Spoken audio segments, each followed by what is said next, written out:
I'm going to go through a couple ways to really target your chest, set yourself up for success in your chest training, and some common mistakes that I run into.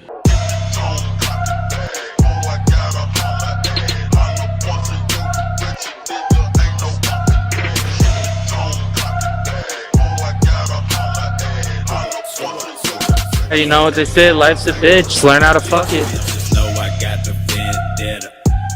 Okay, fellas, as a lot of you who have been following me know, I used to really struggle with chest. It was one of my weakest body parts. Obviously, it's still something that I'm working on, but it's one of my stronger body parts now. So I tried everything under the sun to bring up my chest for years and years, different exercises, different training techniques, volume, heavy weight, everything. But it wasn't really until I started training with Nick that I really started seeing that growth. And a lot of that stemmed from just incorrect training forms. It's super easy to target your triceps, hit your front delts when you are thinking you're hitting your chest. I would say a high percentage of athletes that I get on are missing chests and they have huge shoulders. I'm going to go through a couple ways to really target your chest, set yourself up for success in your chest training, and some common mistakes that I run into while reviewing my athletes training. So first thing is first, you want this bar or your hands to be about nipple level, okay? It's very important that you are tucking your elbows under, compressing your scapula, retracting your shoulder blades, and you are opening up your chest as much as possible. Oftentimes, I see guys getting in like this, rolling forward, and as they're pushing, they're extending up through this shoulder, and all of that weight is being transferred in the front delt. So how we're going to mitigate that, we are going to get in, roll down and under, and you are going to keep your arms tucked to your side, kind of forming this arrow position, and then you are going to press up and drive your bicep against your pec. So this is honestly a little high for me. Most of you guys, I'm going to want you to be a little bit more under it, so you can really leverage yourself and drive up and be pressing all the way through. On a lot of these converging presses, and I'll touch on this in a second, people are misconstruing converging their hands with converging the contraction. You want to press all the way through, focusing the flex all the way through this. So at the top, you should be feeling a contraction right in the center. If you're only filling it out here, obviously you need to really work on pressing all the way through. Another thing that I do when I'm pressing is I imagine that I'm bending the bar outwards. So as I'm pressing, obviously you can't see on this, but I'm bending it up and out, driving through that. And don't be afraid to go slow. A lot of people forget that there's several different areas within progressive overload outside of just the load. You know, time under tension, execution, total weight, sets, reps, all of these things are counted into progressive overload. So I'm now going to go over to the converging press, and then we'll kind of talk about some common things that I see on that. Back to kind of the same principles as the incline. A common thing I'm seeing guys doing is they're starting up here, they're pressing through, and you see how my elbows are flared? Yes, I'm still hitting chest, but just holding this, I can, like, it's hard for me just to do this because I have corrected my form. Now at this point, I'm feeling a lot of this in my front delts. So again, what are we going to do? Stand up, feet planted. I'm gonna grab here, and as I come down, I'm going to roll under, pull back through those shoulder blades, open up my chest as much as possible, and as I press, I'm pushing my bicep again into that pec. If I'm flared out here, my bicep is never going to touch my pec. If I'm tucking up and under as I press, it's all bicep to pec.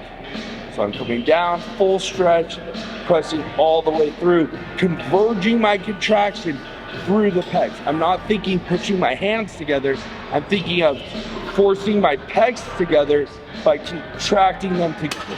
So Flare the elbows, that's the biggest thing. Tuck them under, retract, set the scapula. Anytime you want to hit any sort of muscle, you need to fully lengthen it, right? You need to fully open it up. Everyone here had water balloon fights as a kid, right?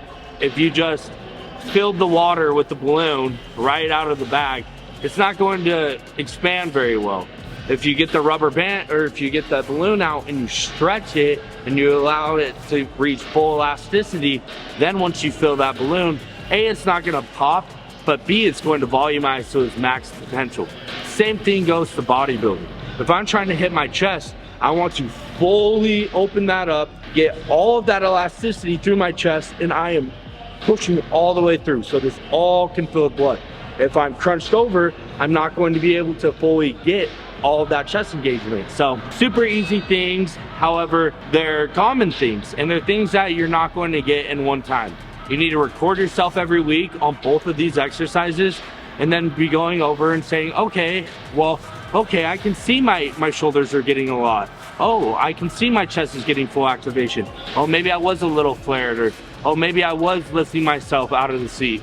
And it should look athletic. I see a lot of guys, they're pressing and they're moving around and they're adjusting their stance. Anytime you start an exercise, whatever your stance is, however your feet are, your ass placement, your shoulder placement, that is where it stays the whole exercise. Do not be adjusting throughout it, because that is not advantageous for what we're trying to do. So I'm gonna move on to a fly. A lot of the problems that I see come from old advice that I was given when I was a kid. A lot of people say, like, hug a tree. So they're really coming out and rounding over. All chest exercises, you're starting the same. Feet planted, ass and seat, rolling, decompressing that scapula, opening up. So as you can see, when I'm up here, I have a slight bend in my elbows. I'm not fully locking out, slight bend. And as I go, I'm pushing my biceps into my pecs, and this is where I'm ending up, right? So I'm up, opening all the way up. My shoulders are down below. I'm pressing all the way through, big chest, converging in the middle. What I tend to see people do is they get in here and they just start cranking, and they're coming like this and they're rolling through. You see how when I'm coming here, I'm rolling through? Right here, I'm no longer hitting chest. Shoulders, shoulders, shoulders, right? Chest, chest, chest, shoulders. So if you want all chest, roll, open up, take all of the front delt out of it, and you're just pressing through. Bicep to pec. That's the easiest way to target just pecs and remove the shoulders. Okay, so another common thing that I'm seeing amongst lifters is not properly stacking your joint. What I mean by this is when I'm here in an incline press, again, you're opening up your chest, and if you look at my elbow and wrist positioning, they're not in on top of each other. I'm not breaking through my wrist. It is perfectly stacked upon my elbows. So when I'm pressing, everything is in line. I'm down, press up, and it's all staying in line. A lot of times I've seen guys pressing like this, pressing like this, pressing flared, pressing too far in. And again, you really want to make sure you are stacking your joint. You're stacking your wrists on top of your elbows. You're not breaking at any point. What I mean is if you're looking at it like this, right? If I'm bending my wrist in, this is breaking at the joint. If I'm bending it out, that's breaking at the joint. If I'm bringing it in, this is breaking at the joint. If I'm bringing it out, this is breaking at the joint. So to stack properly, you want your elbow and wrist perfectly in line. So when I'm down and pressing up, this is forcing the most amount of power through, and you're not putting any unnecessary pressure on the joint. When you're pressing like this and you're breaking through here, you're going to get a ton of pain through your elbows. Same thing when you're pressing out. You're going to get a lot of elbow pain, wrist pain. You'll probably recruit a little bit of bicep from trying to stabilize outside of your range. So super simple things, but you should be doing that with everything. If I'm doing a shoulder press, right, I'm stacking the joint perfectly like this. I'm not breaking in, pressing this way, I'm not pressing out. I'm here and pressing straight up. Really apply that to all of your pressing movements. Yeah, hopefully you guys can take something away from that. Now I just wanted to touch on one shoulder thing that is very common that I see amongst most of my guys, that hopefully you guys can get a positive takeaway from. When I see people doing laterals, what I tend to see is a couple things. I'll see people coming out like this with their wrists up to the ceiling. I'll see people dragging up like this. What I want to see is you are going to imagine that you are dragging up through your elbow with your pinky following.